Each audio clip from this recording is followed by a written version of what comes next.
time to talk about ChatGPT.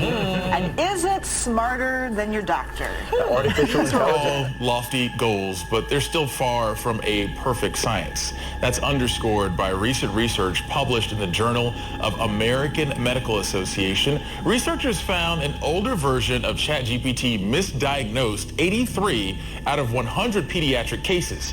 72 diagnoses were completely incorrect, and 11 more were clinically related, but still too broad. Can artificial intelligence take your job? And I have to say, as a physician, when I looked at it, of course not. But a new study tells me that that might not be the case.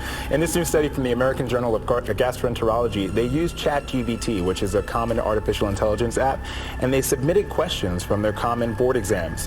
And what score do you think that ChatGPT got? Just to give you some understanding, a passing score is 70%. I'd say 75. Let's give it an 80. Okay, it scored 65%. And as the questions began to get more and more difficult, it began to get less and less accurate. A new study conducted on 5 AI language models.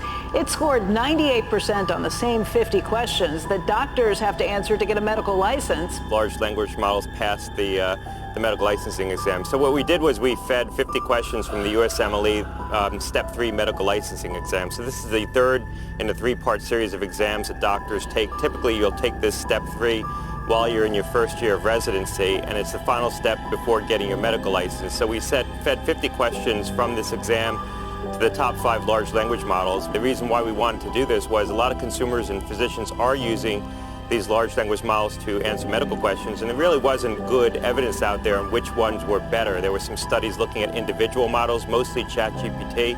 The results were really striking to me, the fact that ChatGPT got a near perfect score. And the other thing that ChatGPT was able to do was contextualize its responses. So it didn't just give you the answer, but it explained why it chose a particular answer and then why it didn't choose other answers. So it was very descriptive and gave you a lot of good information. Open the pod bay doors, Hal.